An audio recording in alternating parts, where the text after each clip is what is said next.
Vous savez tous que notre livre de base de Halacha est le Shulchan Aruch, qui a été écrit par Rabbi Yosef Karo.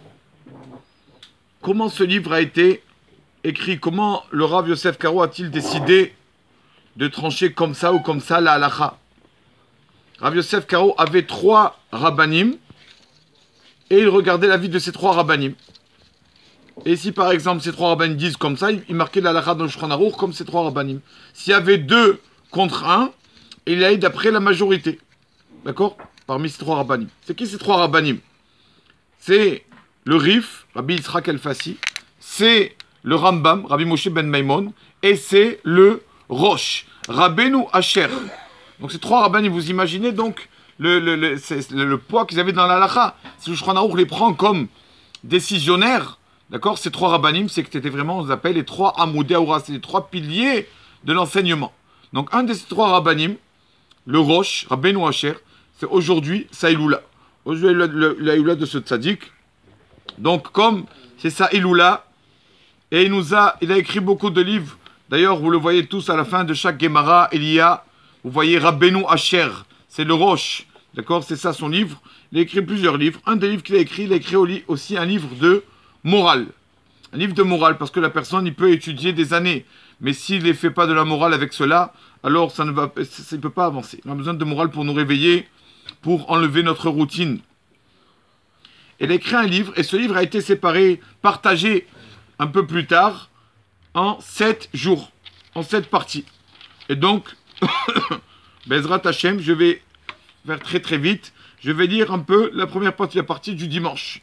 Tout ce qu'il nous dit de faire. Si on fait déjà rien, ce qui a marqué dans le dimanche, déjà on sera des tzadikim. Regardez tout ce qu'il nous dit. S'éloigner de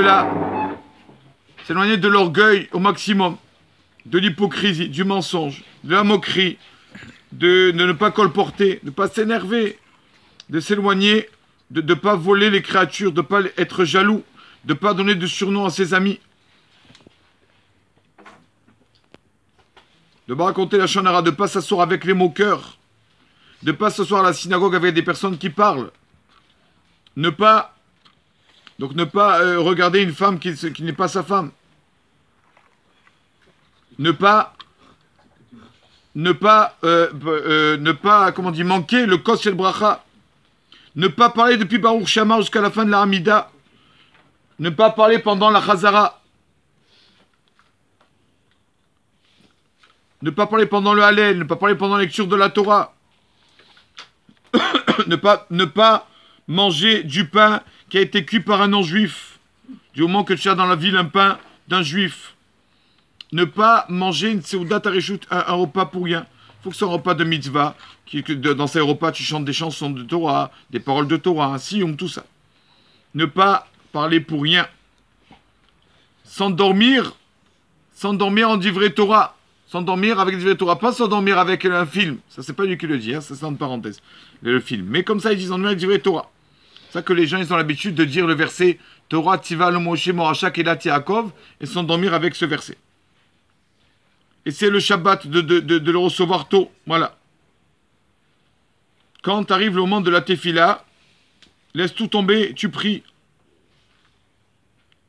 Ne parle pas entre le tilat et le motzi. Devance le bonjour. Devance le bonjour avant qu'une personne te dise lui bonjour. Toi, sois le premier à dire bonjour. Béni Akadosh Baruch Hu. Quand tu as mangé Birkat Amazon, remercie-le. Et quand on te maudit, on te dit du mal, ne réponds pas. Sois de ceux qui sont naïlavim, qui savent se taire.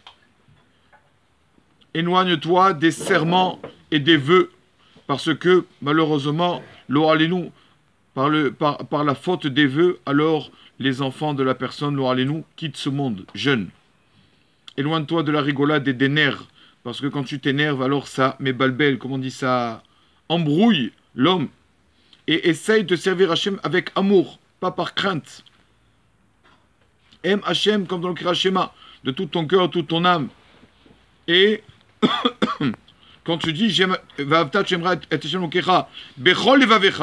tout ton cœur, de tout ton argent, tu dois penser que vraiment mon corps et mon argent, tout appartiennent à Hachem. Tout à Kadosh Baruch Hu. Et quand tu fais ça, tu fais ce que roi David a dit dans Tehilim, car Alecha Oragnu Kolayom, on est prêt à donner notre âme pour Akadosh Baruch Hu. Et confiance en Akadosh Baruch Hu, et sache qu'il y a une Ashgaha pratique, ça veut dire Hachem vraiment, tout ce qui se passe, c'est lui qui a fait ça, c'est pour ça qu'il s'est passé ça, c'est pour ça que ça a été fait à l'heure, tout c'est Akadosh Baruch Hu qui a décidé. Et tout celui qui ne croit pas que Hachem nous a sortis d'Égypte, alors c'est quelqu'un qui s'appelle donc un kofer, un non-croyant. Voilà, il dit, ça c'est pour le dimanche. Ça c'est la première partie parmi 7 premiers paragraphes. Donc ce Bezrat Hashem qu'on arrive à, pas que à lire, mais non seulement lire, mais aussi faire ce qui nous dit le Roche, que son mérite nous protège. Amen. Amen.